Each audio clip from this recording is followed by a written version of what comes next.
കരച്ചിൽ വന്നിട്ട് ഞാൻ കരഞ്ഞിട്ട് പ്രാർത്ഥിക്കണേ. അത് ഇവന് വേണ്ടി മാത്രമല്ല, പല കാര്യങ്ങൾക്കും കൂടി ഓർത്തിട്ട് കരഞ്ഞ് പ്രാർത്ഥിക്കണേ. അപ്പോൾ ഇവൻ അപ്പുറത്തെ റൂമിലായിരുന്നു.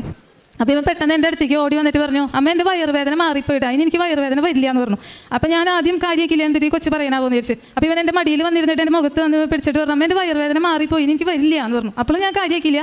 ആരാധന കൂടി കഴിഞ്ഞ് എഴുന്നേറ്റ് കഴിഞ്ഞപ്പോൾ ഞാൻ ഇവനോട് ചോദിച്ചു, എടാ നിനക്ക് എന്ത് തോന്നി ഇങ്ങനെ വയറുവേദന വരില്ല എന്ന്. അപ്പോൾ ഈ വേദനയുടെ പ്രത്യേകത ഇത് ഒരു തവണ വന്ന് കുറച്ച് നേരം കഴിയുമ്പോൾ വീണ്ടും വരും. അപ്പോൾ ഇവൻ ആ നേരത്ത് കളിക്കുകയോ അല്ലെങ്കിൽ ഭക്ഷണം കഴിക്കുകയോ എനിക്ക് നടക്കുക ആ നേരത്തൊക്കെ ആയിരിക്കും വേദന വരാം. അപ്പോൾ ഭയങ്കര ശക്തിയായിട്ട് വേദന വരും. ഇങ്ങനെ കൈ വയറുമ്പോൾ പൊത്തി പിടിച്ചിട്ട് വളഞ്ഞ് ഇവൻ കരയും. അത്ര വേദന ഇവന് വരാം. അപ്പോൾ ഞാൻ അവനോട് പറഞ്ഞേ, കണ്ടോളും മോൻ കുറച്ച് കഴിയുമ്പോൾ മോന് വേദന എടുത്തിട്ട് കരയണത് കാണാം. അപ്പോൾ ഇവൻ പറഞ്ഞു, അങ്ങനെയല്ല അമ്മ ഇവിടെ ഇരുന്ന് പ്രാർത്ഥിക്കേണ്ടായില്ലേ. ആ നേരത്ത് എനിക്ക് ഭയങ്കര ശക്തിയായിട്ട് വയറുവേദന വന്നു. അപ്പോൾ ആരോ ഒരാൾ അവൻ കൈ ഇങ്ങനെ പിടിച്ചാണ്, ഇങ്ങനെ മോളിൽ നിന്ന് ഇങ്ങനെ താഴ്ത്തേക്ക് അവന് തലോടി കൊടുക്കണ പോലെ തോന്നിയെന്ന്.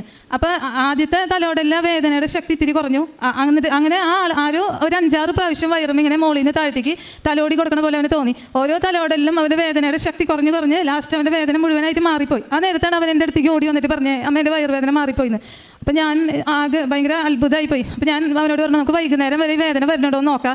ഈ വേദന വരുന്നില്ലെങ്കിൽ മോനമ്മ മരുന്നൊന്നും തരുന്നില്ല കേട്ടോ എന്ന് പറഞ്ഞു. അത് വൈകുന്നേരം വരെ അവന് വേദന വന്നില്ല. അപ്പോൾ ഞാൻ അവരോട് പറഞ്ഞു, ഇനി ഒരു പണി ചെയ്യാം, മോനിനി അമ്മ ഡോക്ടറെ സ്ഥിരമായിട്ട് തരാൻ പറഞ്ഞാൽ മരുന്ന് തരുന്നില്ല. അതോടൊപ്പം മോന് ഡോക്ടർ എന്തൊക്കെ കഴിക്കരുതെന്ന് പറഞ്ഞാൽ മോന് ഇഷ്ടമുള്ള ഭക്ഷണങ്ങളൊക്കെ ഇല്ലേ അതൊക്കെ അമ്മ തരാൻ പോവാണ് എന്ന് പറഞ്ഞാൽ അന്ന് തൊട്ട് ഞാൻ ഇവനെല്ലാം ഭക്ഷണവും കിടക്കാൻ തുടങ്ങി. ഇവന് മരുന്ന് കൊടുക്കൽ നിർത്തി. പക്ഷേ പിന്നെ ഇന്ന് വരെ അവന് ആ വേദന വന്നിട്ടില്ല.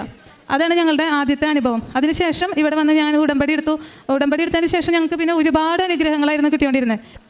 പിന്നെ അതുപോലെ ഉടമ്പടിയിൽ വെക്കാത്ത ഒരു നിയോഗമുണ്ട്. അതായത് നമ്മളിവിടെ ഒരുപാട് സാക്ഷ്യങ്ങൾ കേട്ടിട്ടുണ്ട്. നമ്മൾ ഉടമ്പടിയിൽ നിയോഗം എഴുതി കൊടുക്കുമ്പോൾ 6 നിയോഗം എഴുതണത് പുറമെ നമ്മൾക്ക് എഴുതാൻ പറ്റാത്ത നമ്മുടെ ആഗ്രഹങ്ങളും കൂടി ഈശോ മാതാവും കൂടി സാധിച്ചിരുന്നു. അതുപോലത്തെ ഒരു കാര്യമാണ് ഞങ്ങളുടെ വീട് പണി. അപ്പോൾ ഞങ്ങൾ വീട് പണിത് താമസിച്ചിട്ട് ഇപ്പോൾ 7 വർഷമായി. അപ്പോൾ താമസിച്ചപ്പോൾ ഞങ്ങൾക്ക് ആ വീടിൻ്റെ മുകളിലെ നിലയിലും കൂടി റൂം എടുക്കണമായിരുന്നു. അപ്പോൾ ഞങ്ങൾ വിചാരിച്ചത് അവിടെ ചെന്ന് താമസിച്ചിട്ട് വേഗം തന്നെ റൂമിൻ്റെ പണി തുടങ്ങാമെന്നാണ്. പക്ഷെ അവിടെ വീട്ടിൽ താമസമായി 2 പ്രാവശ്യം ഞങ്ങൾ വീടിൻ്റെ മുകളിൽ പണിയാനായിട്ടുള്ള പൈസയൊക്കെ റെഡിയാക്കി, പ്ലാനൊക്കെ വരച്ചു, എല്ലാം റെഡിയാക്കി. പൈസ എല്ലാം റെഡിയായി കഴിയുമ്പോഴേക്കും ആ കാശിന് എന്തെങ്കിലും ഒരു ആവശ്യം വരും. അതായത് 3-5 ലക്ഷത്തിൻ്റെയും 4 ലക്ഷത്തിൻ്റെയും ഒക്കെ വലിയ ആവശ്യങ്ങളെ വരാം. ആ പൈസ അങ്ങോട്ട് തീർന്നു പോകും.